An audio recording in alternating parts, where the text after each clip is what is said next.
All praises to Yahweh Bashem, Yahweh Shai, Bahashem, Harakakadash, double honors to our apostles and elders here at Great Millstone.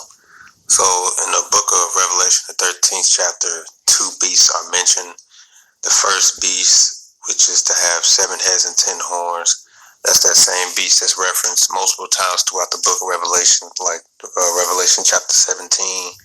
It ultimately just represents the Roman Empire and that system.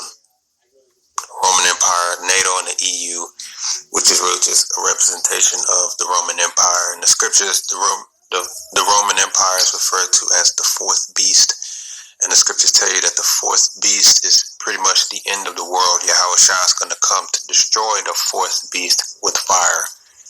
That fourth beast has been revitalized and reincarnated as America, as the scar-colored beast.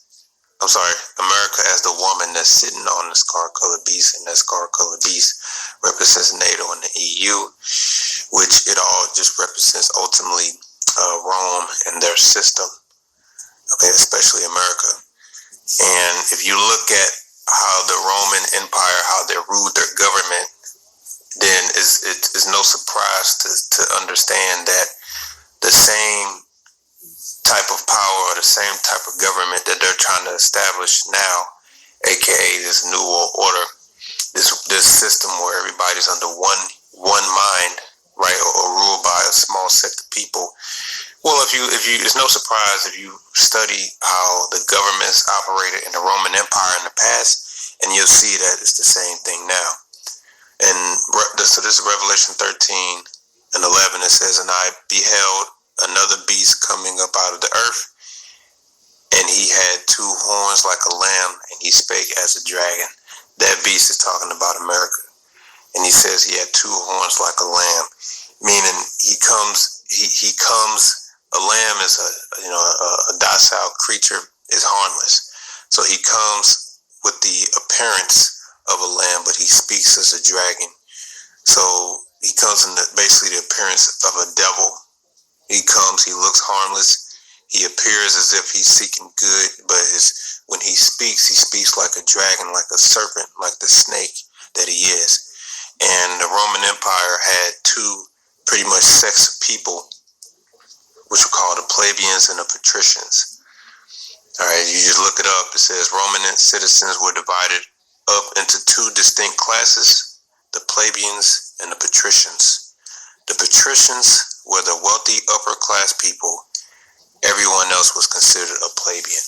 And that has been reincarnated today as we have what America's divided up into 2 people, right? The Democrats and the Republic, or shall I say the Republic, patricians, the Republic and the Democrat. Worded that way because the patricians, like it says here with the wealthy upper class people, that's pretty much the Republic. We all know how the Republic operates, right? They're all about money, wealth, and they're all about not paying, and they're trying to pay less taxes. Same spirit. And then you got the plebeians, which are aka represents the Democrats, and demo means people, and they're supposed to be in best interest for the people.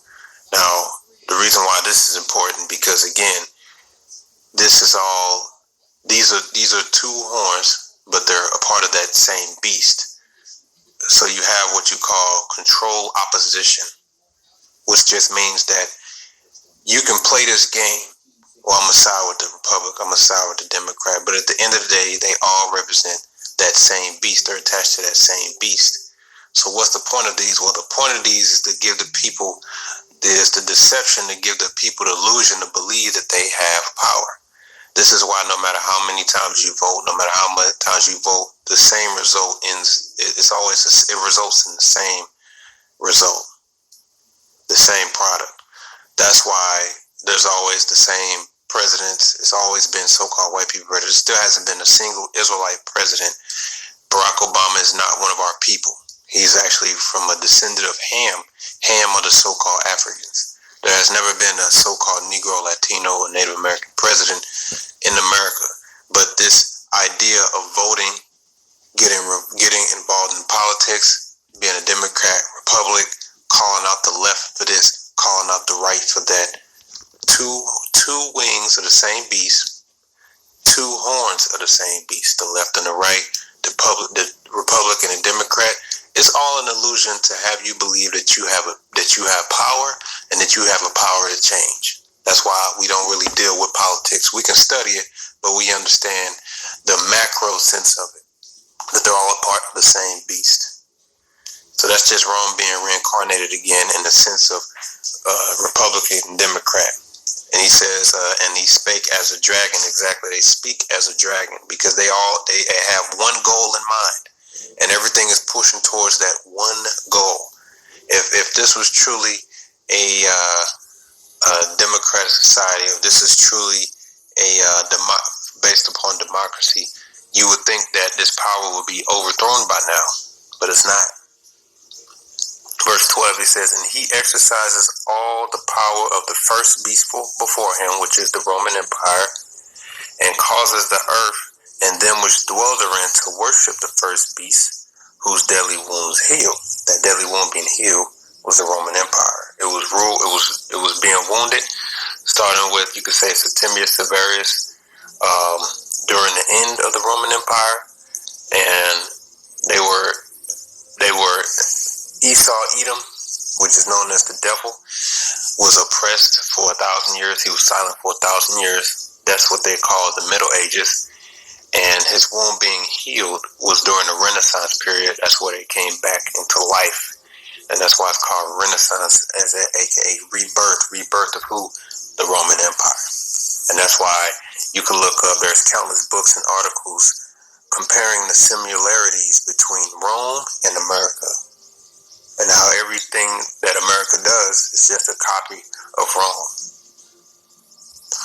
So, verse 13, and he doeth great wonders, so that he maketh fire come down from heaven on the earth in the sight of men. And we know those as his great nuclear and hydrogen bombs that he's been using even before Hiroshima and Nagasaki. That's one that people remember, but he had that technology and he was using it before then.